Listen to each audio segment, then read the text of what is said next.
When our mother was pregnant with her first baby, her mother told her, "You'll have one of everything." There are 4 of us, which is how we know this is true. There is an oldest, whose brief window of time as the only came too early for her to remember it. She's the one all the rules are tested on. When she got a C in history, nobody got to watch TV on school nights. The rest of you will resent her for this forever. And then there's youngest, product of parents who had been through teething and teacher conferences so many times that their youthful nervousness had long worn off, and they went through life serenely confident that he would turn out more or less fine no matter what they did, that love was more important than meticulously frosted birthday cupcakes, that swallowing a little dirt wouldn't kill him. This is the child who grew up with Oreos in the house. The rest of you will resent him for this forever. And in between are the middles, who make possible the ever-shifting terrain of sibling alliances. Sometimes there are teams within teams, 2 to build a sand castle and 2 to dig the moat, or girls against boys for tag. Sometimes there is only one seamless unit, all forces united against the scary neighbor dog, or green vegetables, or bedtime. No! You snap together like the Legos passed down from oldest to youngest, and with your powers combined, you are indestructible. Broccoli is no match for you. But then there are all the other times when one of everything means that you are one person alone. When you are the enemy, 3 against. If you got the most Halloween candy, or you're the one with the better bike, or you were the snitch who told Dad how your sister really broke her arm. Your lives expand and contract, expand and contract. The space between is at its narrowest when everyone is small, when everyone walks to the same school each day, when everyone wants the same things on their pizza. It cracks a little wider as the years pass, but never for too long. Even at the age when the older ones come and go, breezing in from time to time with purple hair and strange friends, and an air of disorientation like a person who used to live in this country once but has forgotten the language. They are secretly glad for the younger ones as an anchor. It is restful to stop pretending to care about Radiohead for a minute and pile up all in a heap on your parents' bed while your dad reads a bedtime story to your brother the way he used to do for you.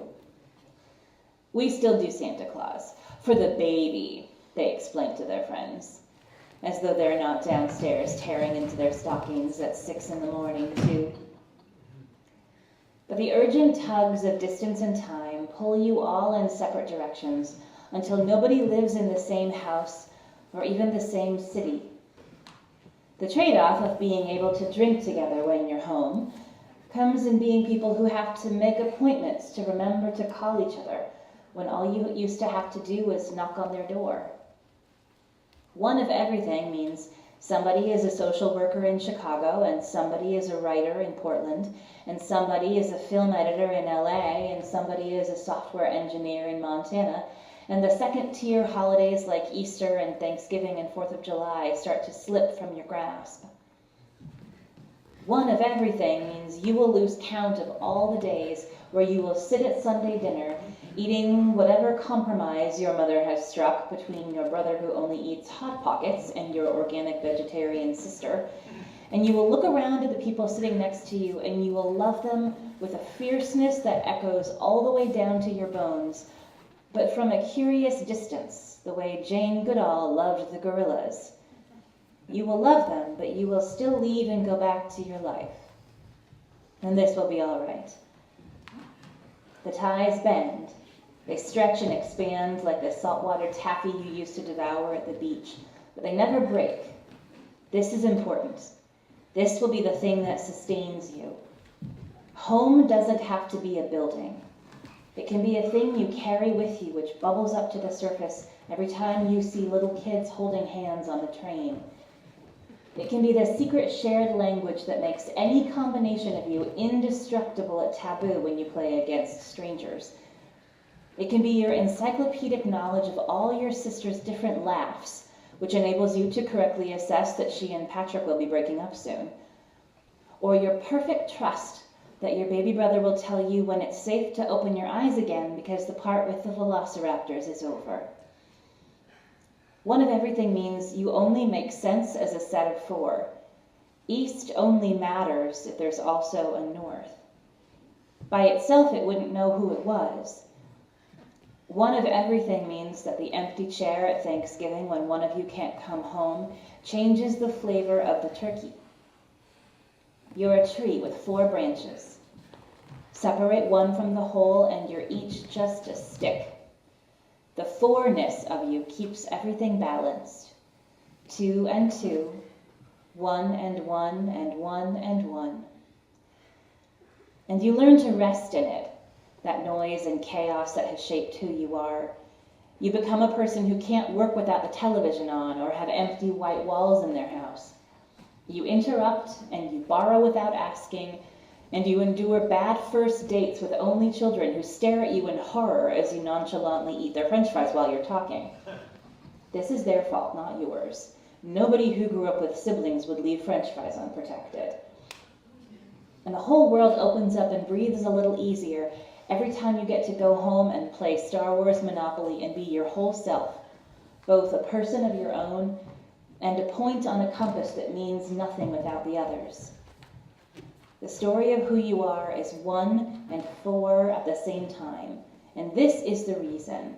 The decades of stolen french fries and Christmas stockings and rainy day games with incomprehensible rules will one day add up to something. You consented to be 1/4 of a whole story, so that in the story's final chapters you need only carry 1/4 of its weight. Only one of you will have to remember the way your mother made scrambled eggs, and only one of you will have to perfectly imitate your father's Bugs Bunny voice in order to keep the world moving as it should. Because what one of you knows, you all know. What one of you has belongs to the whole. You have grandfather's crooked nose, and I keep the Christmas decorations in my basement, and so we remain who we are.